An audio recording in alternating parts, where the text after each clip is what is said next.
Barney's Final Goodbye by Soulz Studios. When I was younger, I saw an episode of Barney, but it wasn't an ordinary episode, as it was much more disturbing than usual.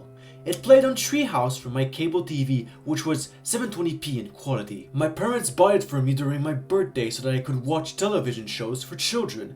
That was the only channels they purchased, as they refused for me to watch mature shows. To be honest, that should have made things safer, but somehow that episode I was talking about slipped through the safety nets. The episode began at 2 in the morning. I could not sleep that night as I forgot to take my sleep medicine. I didn't want my parents to notice, so I watched TV at the lowest volume on the Treehouse channel. Before the episode started, there seemed to be some technical difficulties as audio was getting mixed up with other shows and the colors were bugging out during the cheery intro. A strange unauthorized message is played on the screen as if the broadcast was not authorized by the channel. It stated to change the channel and come back later, but no, I persisted. The episode was called Barney's Final Goodbye. The children were making sandcastles inside a sandbox and they talked to each other. Hey Clara, how did you go to Florida without going with your parents? I went with Barney, of course. I never saw Barney myself, so I think you're lying. No, I am being honest, John. Barney can take us wherever we want to be. Then prove it and show me where Barney is. Clara begrudgingly agreed and they walked inside Clara's parents' house in the garage.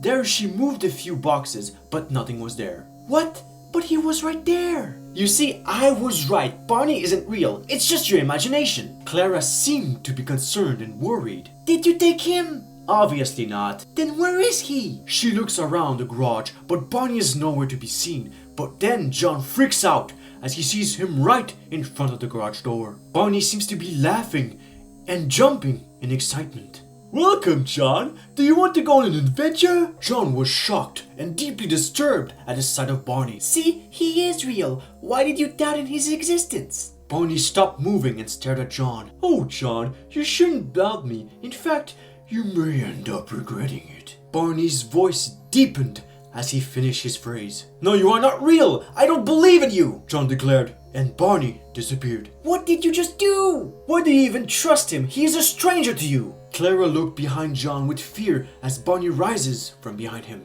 Why do you look so scared? It's okay, John. I believe in you. Barney covered the mouth of John as he screams and drags him with inhuman speed. The lights go off and the garage door opens, with Barney holding the child and running outside. Barney was singing the I Love You song as John cried out. She heard footprints climbing upon the house's roof. The parents of Clara heard the commotion and ran towards the garage, but they suspected John to have walked back home as he lived nearby. Her parents asked her to go to bed, but she wanted to find out what happened to John, so she eventually found John underneath her own bed, but he was no longer alive, and it looked like as if he was still crying. The episode ended with Barney looking at the situation from her bedroom window, and he whispered, "This is our last goodbye, as I have taken care of the last doubter." And then he left, and my TV turned off.